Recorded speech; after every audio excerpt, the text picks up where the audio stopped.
আসসালামু আলাইকুম। আপনারা এতদিন আমার বিভিন্ন ধরনের ভিডিও দেখেছেন, ধান খেতে কীটনাশক দেওয়া, সার দেওয়া, মুরগি পালন।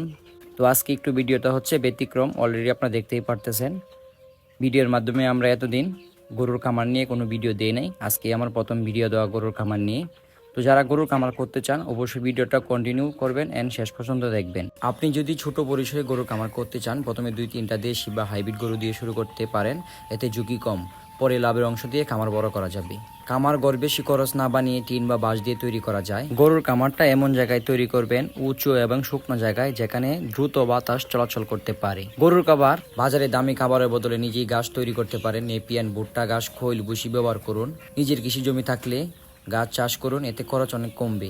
আপনি প্রথমে যেগুলা গরু দিয়ে শুরু করতে পারেন, আমার মতে দেশি গরু দিয়ে শুরু করলে আপনার জন্য খুব ভালো হবে।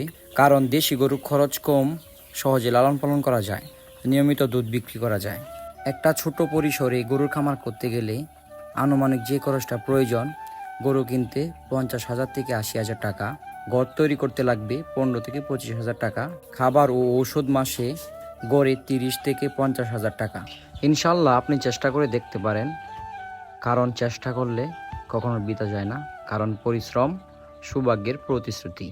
যাই হোক, যারা গরুর খামার করতে চান অবশ্যই করে ফেলবেন, চেষ্টা করবেন ভালোভাবে জাত নির্ণয় করতে গরুর, অথবা দেশি দিয়েও শুরু করতে পারেন আপনারা। মূলত একটা গরুর খামার করতে নিজে সবচেয়ে পরিশ্রমটাই হচ্ছে শ্রেষ্ঠ।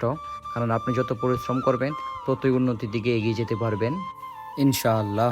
গরুর খামারের কাজ শুধু গরুকে খাওয়ানো আর দুধ দুয়ানো নয়, এর মধ্যে অনেক নিয়মিত কাজ আছে। এগুলো সঠিকভাবে করলে গরু সুস্থ থাকবে আর খামার লাভজনক হবে। সকাল ও বিকাল নিয়মিত ঘাস খাওয়ানো, ভুসি, খৈল, খড়, লবণ মিশিয়ে দেওয়া, পরিষ্কার পানি ব্যবস্থা রাখা। একটি গরু দিনে 30 থেকে 40 লিটার পানি পান করে। প্রতিদিন খামারে গোবর পরিষ্কার করতে হবে, মেঝে শুকনো রাখতে হবে যাতে রোগ না হয়। গরুকে সপ্তাহে অন্তত 2 বার ভালো করে গোসল করাতে হবে, ব্রাশ ব্যবহার করতে হবে শরীরে। গরুকে নিয়মিত টিকা ও ওষুধ দেওয়া। আজকে এ পর্যন্তই। সবাই ভালো থাকবেন, সুস্থ থাকবেন আর আমাদের সঙ্গেই থাকবেন আর আমাদের জন্য দোয়া করবেন। আল্লাহ তাআলা যেন আমাদের খামারে বারাকা দান করে। আসসালামু আলাইকুম।